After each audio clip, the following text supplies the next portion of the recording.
Mind maps are seriously powerful and I learned pretty much everything using them.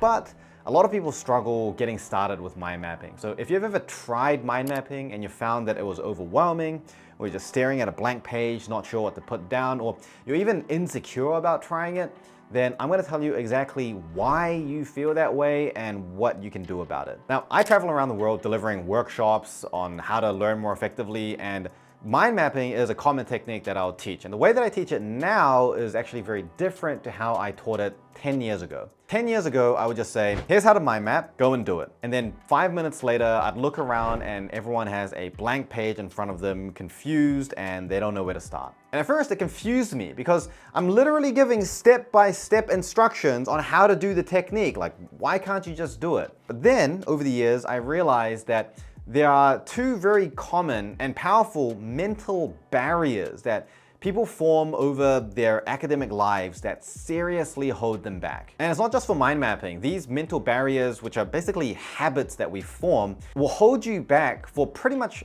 any effective learning technique that you can ever learn. So what are these mental barriers? The first thing is that you have to trust your brain. What does that mean?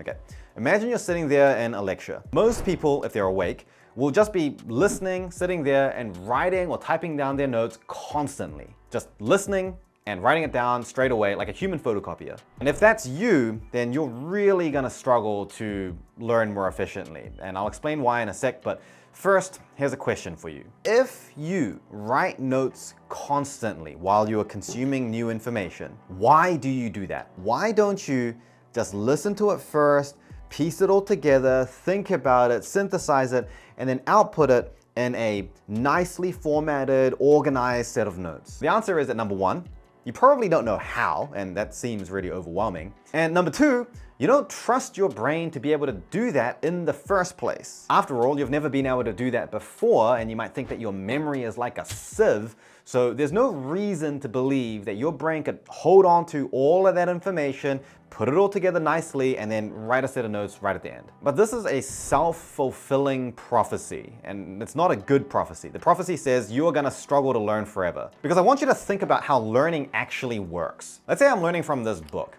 If I just look at this book, how much do you think I'm going to learn? Not a lot. Now, what if I open the book and look at some pages? Am I learning now?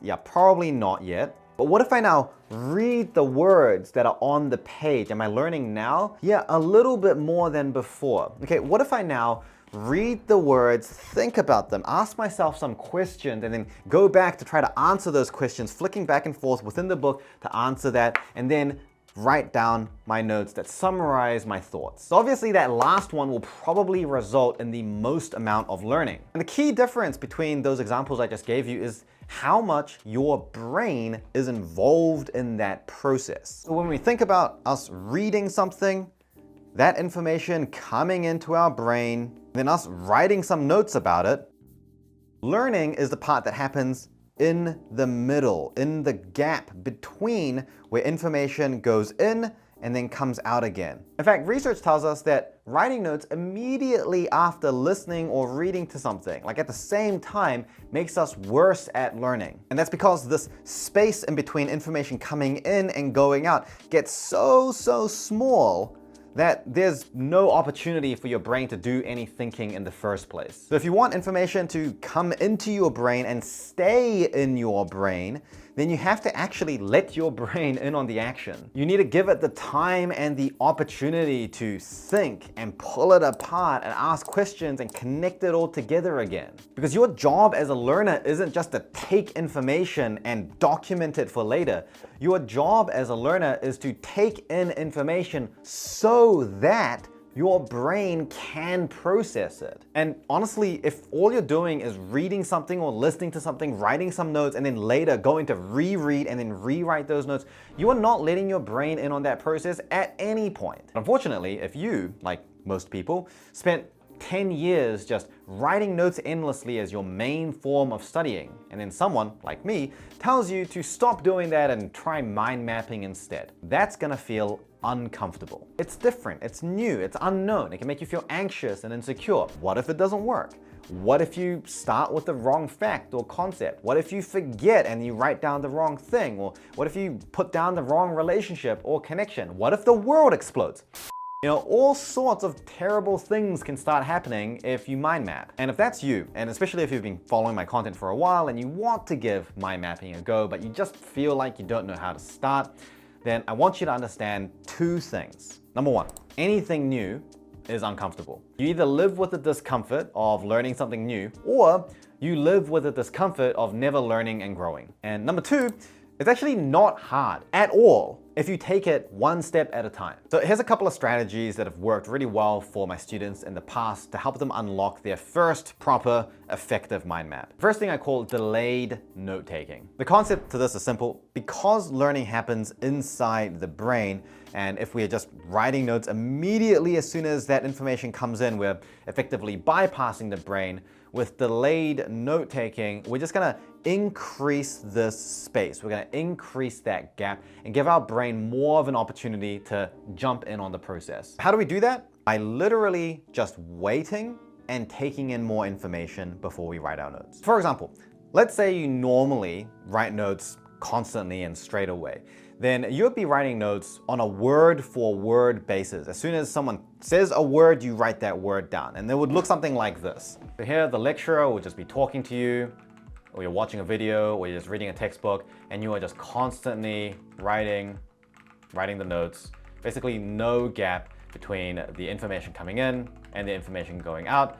Zero brain actually involved. Now here's what it would look like with a sentence level of delay. We're first listening, or we might be reading something, and then after a sentence, then we're writing it down very quickly, and then we're gonna be listening again, we're thinking about it, and then we're writing it down again, and again we're listening or reading, and then we're writing it down again. So you see, there's more time spent in my brain and less time spent just on the keyboard. We're creating a pause between the information coming in and the information going out, and therefore we're introducing an opportunity for real learning to take place. Now, the secret to making this actually helpful for you is that you have to activate this cognitive switch. And this is important because this cognitive switch is actually crucial to do any form of effective learning, especially mind mapping. In fact, I guarantee you talk to any top learner and they are already doing this cognitive switch without them even realizing it. Here's how this cognitive switch works. When we add a small delay, like just 2 or 3 sentences, then our brain is in this juggle mode. We're basically just trying to hold on to and juggle mentally all this new information that's come in and desperately try not to forget it until we can write it back down. That's juggle mode, and that kind of thinking is not helpful for learning. It's not gonna help you build a good memory, and it's certainly not gonna help you apply what you've learned. But once that delay in our note-taking starts widening even further, a really interesting thing starts happening in our brain. This graph represents how long we delay our note-taking for, and then here on the left, that's 0. That's basically as soon as I hear it, I'm writing it down again.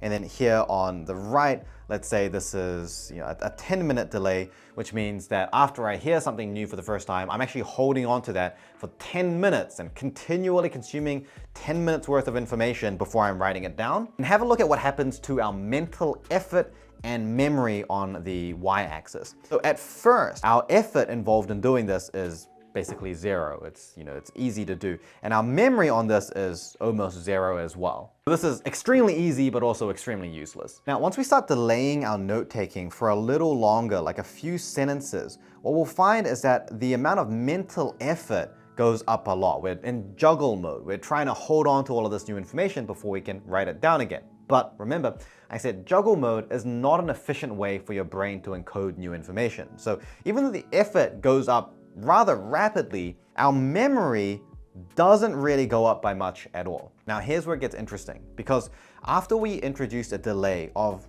more than, let's say, 1 or 2 minutes, we're taking in so much new information that it's pretty much impossible for our brain to hold on to everything without forgetting it. Our effort is already gonna be at its limit, and we're gonna be forgetting most of what we consumed during that time anyway. So this situation, which feels quite overwhelming, is exactly where we wanna put ourselves, because this is what puts us into that cognitive switch from juggle mode into organizing mode. And learning to think in this organizing mode is crucial to do any kind of effective learning. In organizing mode, we're not trying to hold on to every new piece of information and juggle it in our brain so we're not going to forget it, because it's impossible, it's too much. In organizing mode instead, we're focused on trying to group it, to simplify it, to summarize it, so that there are less individual things to hold on to. We're transforming it into something that feels easier to remember and makes more sense. And research, as well as my own observations from coaching thousands of people, have shown that this process of organizing these separate facts and concepts into groups is critical for forming stronger memory and deepening our ability to apply that knowledge. It's kind of like folding and putting your clothes away instead of just trying to hold on to all of your laundry at once. You know where to find your socks because they are logically in your sock drawer together. In the same way, your brain knows how to access certain information because it's been actively organized in a way that makes sense. So if we look at this graph again, once we flick into this organizing mode, then our mental effort actually starts going down. And it will stay at this more reasonable level. It's not going to drop to zero because you still have to spend effort on trying to find ways to group it and organize it together. But it's a lot easier than just holding on to and trying to remember everything. But more importantly, our memory and our depth of understanding shoots up massively. Now, an efficient learner can usually delay their note-taking by around 5 minutes or more, depending on how dense and complicated the information is. However, diligence is key. It could literally take you years to delay your note-taking by up to 3 to 5 minutes, which is really the level that you want it to be if you want a chance at mastering mind mapping. And in fact, it's gonna take so long that you're probably gonna give up before you actually crack it. Which means if you want to improve your memory and retain more and solve more complex problems and improve your performance and assessments without studying all day, then you have to work on your learning skills consistently every week. And even if you found me on YouTube today, I worked on this every day for years. Which is why to try to make this as easy as possible for you so that you don't have to spend every day for years, I make videos like this. But I also have a free newsletter. It's called the Learning Drops newsletter. It's a completely free newsletter that you can sign up to, and I'll email you every single week practical things that you can do to get better and faster at learning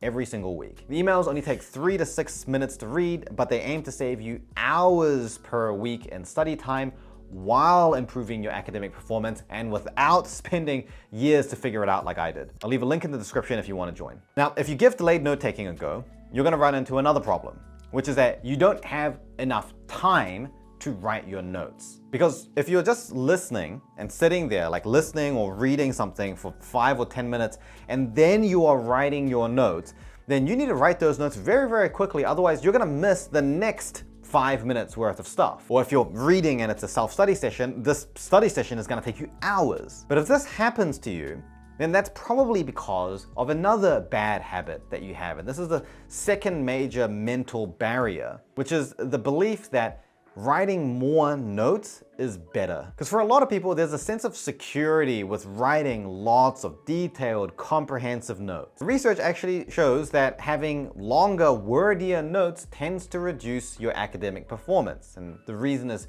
because of what I mentioned before. If you have lots of notes, it probably means you did more constant writing, which means that you actually thought about what to write less. So on top of delaying your note-taking, I also want you to actively drop your word count. By writing less, not only does it save time, but it also forces you to think about another way that you can represent that same information, which in turn forces us to think about the information more deeply. And honestly, rather than delaying the note-taking, it's this dropping the word count part that I found most people find more challenging. And it's probably because writing lots of notes keeps you in the illusion of learning. The illusion of learning is when we are doing things that make us feel like we're making progress when we're actually not. For example, I know a lot of people that buy a lot of like books or audio books, and it just goes from like the delivery person to their shelf. Like they never even read it. That is the illusion of learning. You're doing something, usually something very easy, that feels like it's productive when it actually isn't making a difference to the thing you're trying to improve. Writing notes is the same thing. Anyone can write a lot of notes. And when you get to the end of a long study session and you've got 30 pages of beautiful, comprehensive notes, you look at that and think, wow, that's so beautiful. Pat yourself on the back. I've been so productive. Except that's a lie, and we all know it. Because a week later, we're probably gonna forget half of it, and we're not even gonna read the other half again anyway. But once we force ourselves to drop the word count, it strips away the illusion of learning. It's forcing us to engage with the process of learning directly. If we struggle with that learning process, it becomes painfully obvious because we can literally see it in our notes. So to make it a little easier for you to escape this illusion of learning more successfully, let me show you a step-by-step progression of what it would look like as you progressively drop your word count. We start with your original notes that might look something like this. So we're gonna take the first step now of shortening it, which is just reducing down some of those unnecessary sentences, turning some of them into bullet points, just taking out unnecessary, obvious filler words.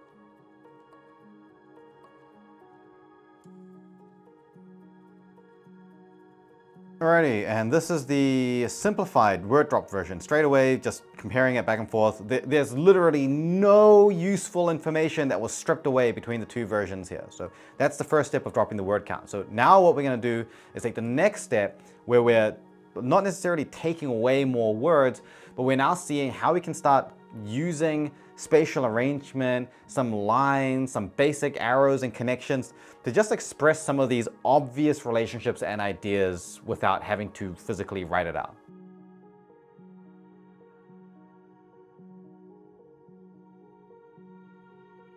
And you can see at this point, it's even simpler. And again, there's no useful information that was stripped away. In fact, I'd say that this final one is actually a little better at showing the relationships and showing the overall picture of how I should understand it. You can see at a glance, it's actually easier to see as well. At this point, you can see it's actually almost starting to naturally form a kind of mind map. And so even though with each of these iterations, there's less and less on the page, there's more and more learning that is happening in the brain. Less on the page, more in the membrane. This is how you're meant to create a mind map, this kind of natural progression here. Most people, when they think about doing a mind map, they start with this big central theme on a page and all these things branch out of it, but that's not the point. A mind map is just a representation of the relationships and the connections that you discovered and synthesized based on thinking about how the information is related and can be grouped together. And by getting to this point, alongside some delayed note-taking, that's gonna help you unlock a better memory, which means that you're gonna forget less of what you studied, and better knowledge application, which means that you can use what you've learned to solve more problems and do better in your exams. So how long does it take to go from this here all the way through to this final version? If you are a total beginner who has only done linear note-taking before and you're feeling really, really insecure and uncomfortable about this, it's gonna take you probably 1 or 2 weeks if you are diligent with practicing it. And from this point to get to a fully supercharged memory boosting mind map will take another 2 to 6 weeks with guidance, or 2 to 6 months if you're doing it alone. Again, it depends on how deep your old habits are and how diligently you practice. If you want to make this all easier, remember there's a link to my newsletter in the description, which you can join for free. I hope you found this helpful. Thank you so much for watching, and I'll see you next time.